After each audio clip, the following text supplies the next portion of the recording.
Welcome friends, knowledge ভার্সেটাইলে সবাইকে স্বাগত জানাই। গ্রামারের ডাউট ক্লিয়ার করতে চ্যানেলটি অবশ্যই সাবস্ক্রাইব করবে এবং নোটিফিকেশন পেতে বেল বাটনটি অ্যাক্টিভ করে দেবেন। আজ আমরা পারফেক্ট পার্টিসিপল নিয়ে আলোচনা করব। আজ আমাদের প্রথম পর্বে আমরা অ্যাক্টিভ সেন্টেন্সের ব্যবহার দেখব। অ্যাক্টিভ সেন্টেন্সে আমরা পাবো হ্যাভিং এবং ভার্বের থার্ড ফর্মের ব্যবহার। চলো মূল আলোচনায় এসে পারফেক্ট পার্টিসিপলের অ্যাক্টিভ সেন্টেন্স কিভাবে গঠন হয় সেটা দেখে নিই। পারফেক্ট পার্টিসিপল অর্থাৎ হ্যাভিং এবং ভার্বের থার্ড ফর্মের আমরা ব্যবহারটা এখানে পাবো। তো কোন গঠনের ক্ষেত্রে আমরা এই হ্যাভিং প্লাস ভার্বের থার্ড ফর্ম অর্থাৎ পাস্ট পার্টিসিপল ফর্ম ব্যবহার করব সেটা প্রথমে ডেফিনেশনের মাধ্যমে জেনে নিই। অতীতে বাক্যের একমাত্র কর্তা এটা বলার উদ্দেশ্য এই যে আমরা দ্বিতীয় ব্যবহারে দেখব যে সেখানে বাক্যের কর্তা একাধিকও হতে পারে। অতীতে অর্থাৎ বাক্যের যে গঠনটা থাকবে সেটা অতীতকে নির্দেশ করবে। অতীতে বাক্যের একমাত্র কর্তা অর্থাৎ সাবজেক্ট যখন একটি কাজ শেষ করে আরেকটি কাজ করেছিল, খেয়াল করে দেখো করেছিল, অতএব এটা অতীতে রয়েছে, এমন নির্দেশ করে, তখন পারফেক্ট পার্টিসিপলের ব্যবহার হয়। তো পারফেক্ট পার্টিসিপলের ব্যবহার মূলত পাস্ট টেন্সেই হয়ে থাকে।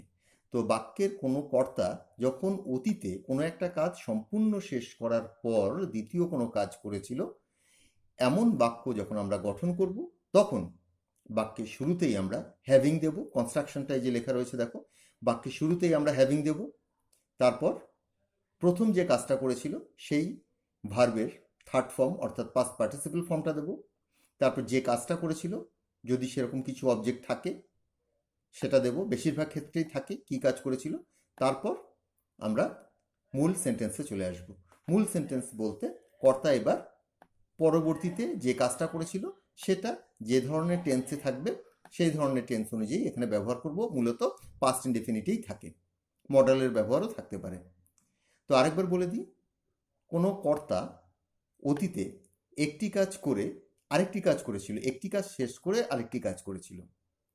এখানে একটু বলে দিই, প্রেজেন্ট পার্টিসিপল থেকে এটা কিন্তু একটু আলাদা। প্রেজেন্ট পার্টিসিপলে একটা নির্দিষ্ট সময়েই একই সময় পরপর দুটো কাজ করেছিল, একটার পর একটা। তো এখানে বলা হচ্ছে যে অতীতে একটা কাজ সম্পূর্ণ শেষ করে আরেকটা করেছিল, এমন সেন্স প্রকাশ করছে। তো সেটা বাংলা বাক্যে হয়তো সেই সেন্সটা ক্লিয়ার করছে না, কিন্তু ইংরেজিতে তোমরা যখন লিখছো হ্যাভিংয়ের ব্যবহার করছো তখন কিন্তু এটা প্রথমত অতীত এবং একটা কাজ সম্পূর্ণ শেষ করার পর কর্তা আরেকটা কাজ করেছিল এমন সেন্স ক্লিয়ার করে। বাংলা বাক্যে কিন্তু সেই সেন্সটা ধরা পড়ে না। চিঠিটি লিখে সে এখানে এসেছিল, কথার অর্থ হচ্ছে এটা প্রেজেন্ট পার্টিসিপেলেও তোমরা ব্যবহার করতে পারো এই বাংলাটার থেকে, এবং পাস্ট পার্টিসিপেলেও ব্যবহার করতে পারো, কিন্তু একমাত্র বক্তাই জানে যে চিঠিটি লেখার পর, মানে লেখা সম্পূর্ণ শেষ হয়ে যাওয়ার পর, প্রয়োজনে তারও কিছুক্ষণ পর সে এখানে এসেছিল। তো চিঠিটি লিখে সে এখানে এসেছিল, এখানে খেয়াল করে দেখো একটাই সাবজেক্ট রয়েছে। এখানে সাবজেক্ট হচ্ছে অর্থাৎ বাক্যের কর্তা হচ্ছে সে। সে প্রথমে চিঠিটি লিখেছিল, চিঠিটি লেখা শেষ করে, তারপর সে এখানে এসেছিল। তো সে এখানে এসেছিল এটা হচ্ছে তোমাদের মূল বাক্য।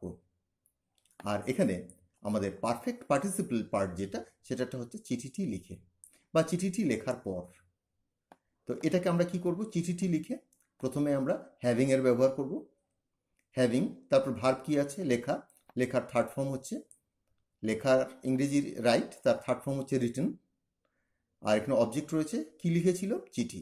হ্যাভিং রিটেন দ্য লেটার, সে এখানে এসেছিল, হি কেম হিয়ার। এই হচ্ছে তোমাদের গঠন। এটাকেই তোমরা বিভিন্নভাবে বাক্যে প্রয়োগ করে বিভিন্ন রকম সেন্টেন্স তৈরি করবে। বইটি কিনে সে বাড়ি ফিরেছিল, বইটি কেনার পর সে বাড়ি ফিরেছিল, অর্থাৎ সে প্রথমে বইটি কিনে নিয়েছিল, তারপর সে বাড়ি ফিরেছিল। Having bought the book he returned home, বইটি কিনে সে বাড়ি ফিরেছিল, সে হচ্ছে সাবজেক্ট, প্রথমে সে বই কিনেছিল, তারপর সে বাড়ি ফিরেছিল। Having bought the book he returned home. খেয়াল করে দেখো সব কিন্তু পাস্ট টেন্সে রয়েছে। তোমরা যেটা প্রেজেন্ট পার্টিসিপল ব্যবহার করো সেখানে কিন্তু সমস্ত রকম টেন্স থাকতে পারে। আরেকটা কথা বলে দিই, বাংলা সেন্টেন্স দেখে কিন্তু এই ইংলিশ কনস্ট্রাকশনের সম্পূর্ণ অর্থটা কিন্তু প্রকাশ পায় না।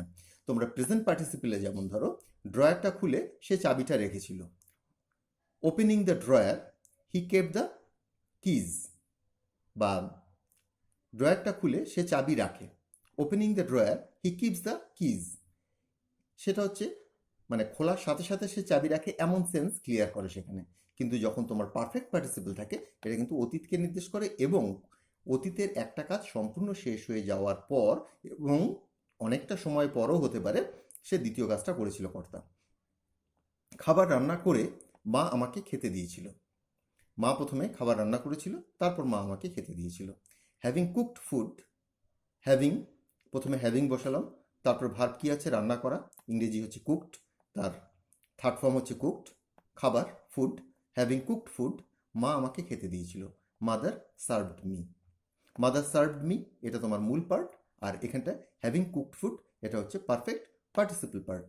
তো তোমরা এখানটায় এই কনস্ট্রাকশনটাকে ফলো করবে।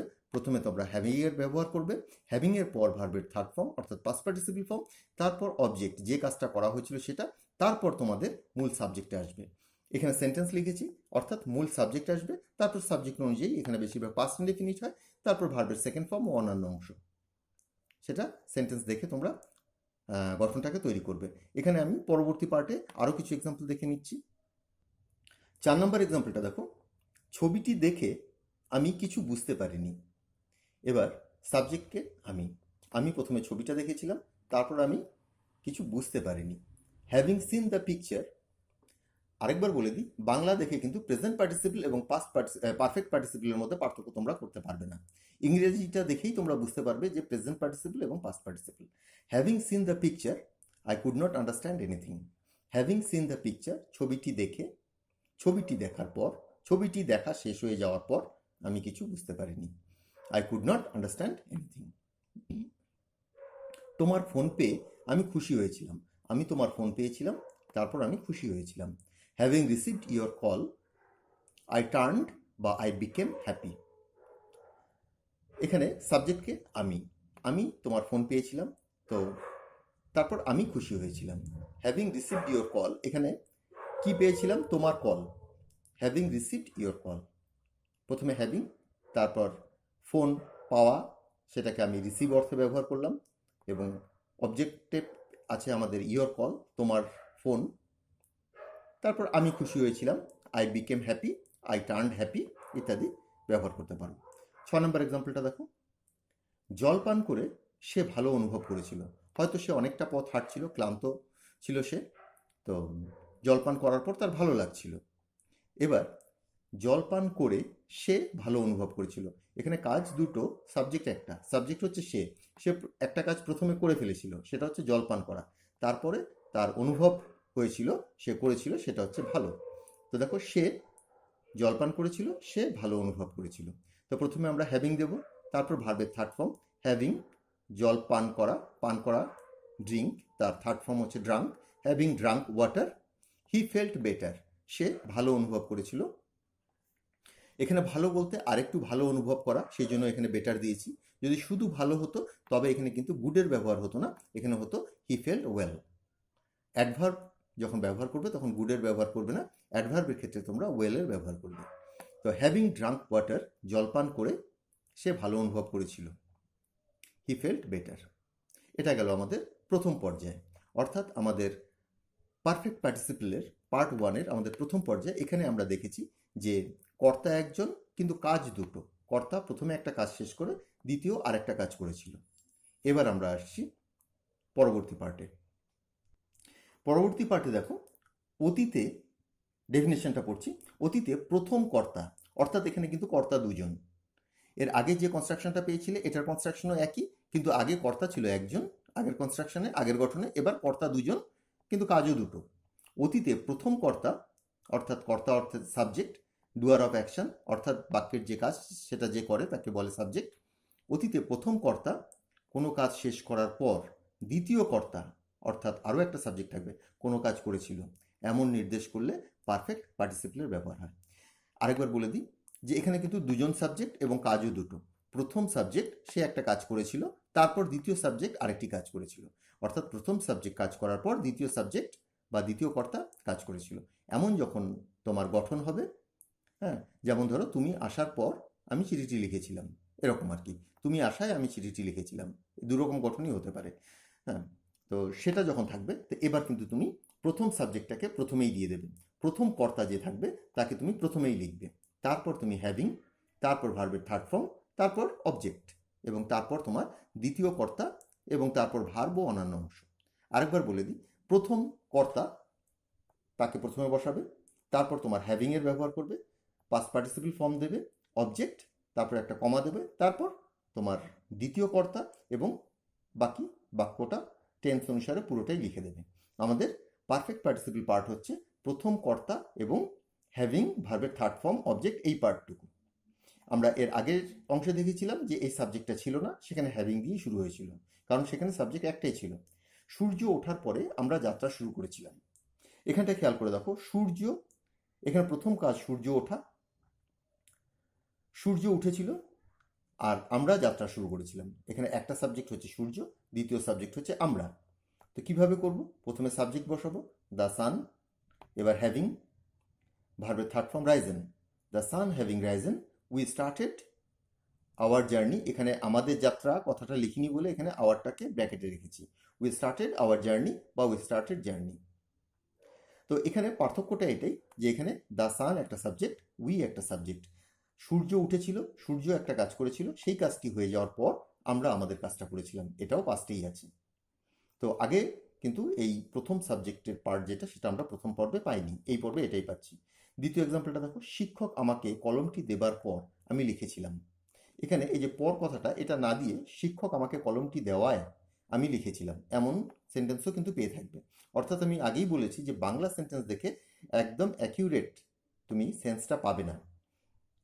The teacher having given me the pen I wrote. The teacher প্রথম সাবজেক্ট, শিক্ষক আমাকে কলমটি দেবার পর, the teacher having given me the pen, শিক্ষক আমাকে কলমটি দেবার পর আমি লিখেছিলাম, এটাই তোমার মূল বাক্য, আই রোট। আর এই পার্টটা শিক্ষক আমাকে কলম দেওয়ায় বা শিক্ষক আমাকে কলমটি দেওয়ার পর, এটা হচ্ছে তোমাদের পারফেক্ট পার্টিসিপল পার্ট। 9 নম্বর এক্সাম্পলটা দেখো, তারা কাজটি শেষ করার পর আমি স্থান ত্যাগ করেছিলাম। এখানে দেখো দুটো সাবজেক্ট রয়েছে, একটা হচ্ছে তারা, একটা হচ্ছে আমি। তারা কাজটা শেষ করেছিল, তারপর আমি স্থান ত্যাগ করেছিলাম। পর এই কথাটা ব্যবহার না করেও আমরা সেন্টেন্সটাকে বলতে পারি বাংলায়, তারা কাজটি শেষ করায় আমি স্থান ত্যাগ করেছিলাম। দে, এখানে তারা আছে তাই দে। এবার আমাদের নিয়ম অনুযায়ী হ্যাভিং, ভার্বের third form, finished, they having finished the work I left the place, আমি স্থান ত্যাগ করেছিলাম। বাবা আমাকে দুবার সতর্ক করার পর আমি খারাপ অভ্যাস ত্যাগ করেছিলাম। এখানে একটা হচ্ছে বাবা, বাবা আমাকে দুবার সতর্ক করেছিল, তারপর সাবজেক্ট হচ্ছে, কর্তা হচ্ছে আমি খারাপ অভ্যাস ত্যাগ করেছিলাম। Father having warned me twice, father having warned me twice, বাবা আমাকে দুবার সতর্ক করার পর I gave up bad habit, আমি ত্যাগ করেছিলাম খারাপ অভ্যাস। ফাদার হ্যাভিং, এখানে ফাদার হচ্ছে প্রথম subject, father having warned me twice, দুবার আমাকে সতর্ক করে দেওয়ার পর আই গেভ আপ, মানে আমি ত্যাগ করেছিলাম দ্য ব্যাড হ্যাবিট, খারাপ অভ্যেস। আরও কিছু এক্সাম্পল দেখি। 11 নম্বর এক্সাম্পলটা দেখো, সূর্য অস্ত যাওয়ায় আমরা বাড়ি ফিরেছিলাম। এর আগে একটা দেখেছিলাম সূর্য ওঠার পর আমরা যাত্রা শুরু করেছিলাম, এবার ঠিক তার উল্টোটা, সূর্য অস্ত যাওয়ায় আমরা বাড়ি ফিরেছিলাম। একই রকম example, the sun having set, প্রথম সাবজেক্ট সূর্য, দ্বিতীয় সাবজেক্ট আমরা। তো সূর্য কি করেছিল? অস্ত গিয়েছিল। The sun having set, having বসলো এবং অস্ত যাওয়ার ইংরেজি সেট, তার থার্ড ফর্মও set, the sun having set we returned home, আমরা বাড়ি ফিরেছিলাম। উই কেম ব্যাক হোম বা উই রিটার্নড হোম। বুঝতে পারলে এটা? তো পারফেক্ট পার্টিসিপলে এমন বিশেষ কোনো কঠিন কনস্ট্রাকশন নেই, এখানে হ্যাভিং এবং ভার্বের থার্ড ফর্ম এটাই রয়েছে। যদি দুটো সাবজেক্ট হয় তো প্রথম সাবজেক্টটা বাক্যের শুরুতে দেবে, আর যদি একটাই সাবজেক্ট হয় তবে তুমি হ্যাভিং দিয়েই বাক্যটা শুরু করবে, এবং একমাত্র সাবজেক্টটা তোমার অবজেক্টের পরেই বসবে। দুটো কনস্ট্রাকশনই আমি লিখে দিয়েছি। শিক্ষক শ্রেণীতে প্রবেশ করায় আমরা উঠে দাঁড়িয়েছিলাম, বা শিক্ষক শ্রেণীতে প্রবেশ করার পর আমরা উঠে দাঁড়িয়েছিলাম। তো এখানে একটা হচ্ছে শিক্ষক, একটা হচ্ছে আমরা। The teacher having entered into the class, the teacher having entered into the class we stood up, আমরা দাঁড়িয়েছিলাম, উঠে দাঁড়িয়েছিলাম, উই স্টুড আপ। তো তোমরা দুটো গঠনই বুঝতে পারলে। একটা ছিল প্রথমে হ্যাভিং দিয়ে শুরু করবে, ভার্বের থার্ড ফর্ম, অবজেক্ট, কমা, তারপর বাকি সেন্টেন্স। আর যদি সাবজেক্ট দুটো থাকে তবে তোমরা কি করবে? প্রথমে প্রথম সাবজেক্টটা দেবে, তারপর হ্যাভিং, তারপর ভার্বের থার্ড ফর্ম, তারপর অবজেক্ট, তারপর কমা দিয়ে তোমাদের মূল যে সেন্টেন্স সেটা বসিয়ে দেবে, সেখানে তোমরা আরেকটা সাবজেক্ট পাবে। তো আজকে আমরা প্রথমে একটা সাবজেক্ট দিয়ে এবং পরে দুটো সাবজেক্ট দিয়ে পারফেক্ট পার্টিসিপেলের ব্যবহার দেখলাম। তো প্রেজেন্ট পার্টিসিপেলের সাথে পারফেক্ট পার্টিসিপেলের যে মূল পার্থক্য, যেটা বাংলা বাক্য দেখলে তুমি বুঝতে পারবে না, ইংরেজি বাক্যে যেটা প্রকাশ করে সেটা হচ্ছে present participle coming home he saw me, বাড়িতে এসে সে আমাকে দেখেছিল, অর্থাৎ আসার সাথে সাথে আমাকে দেখেছিল। কিন্তু পারফেক্ট পার্টিসিপেলে যেটা, যে অতীতে কোনো একটা কাজ শেষ হয়ে যাওয়ার পর আরেকটা কাজ, এমন সেন্স ক্লিয়ার করে। Having written the letter I posted it, চিঠিটা লেখার পর মানে লেখা শেষ হয়ে যাওয়ার পর আমি এটাকে পোস্ট করেছিলাম। তো আজকের আলোচনাটা এখানেই শেষ করছি। এমন কিছু কঠিন না, রিপিটেডলি দেখো, দেখলে সম্পূর্ণ বুঝতে পারবে। আমার পূর্ববর্তী ভিডিওর লিঙ্ক যেগুলো, সেগুলো নিচে ডিসক্রিপশনে রয়েছে, সেখানে ক্লিক করে দেখে নিও। সকলে ভালো থেকো। আজকের আলোচনাটা এখানেই শেষ করছি। এরপরে পারফেক্ট পার্টিসিপেলের পার্ট 2, অর্থাৎ প্যাসিভ পার্ট যেটা, সেটাকে নিয়ে আলোচনা করব। বাই।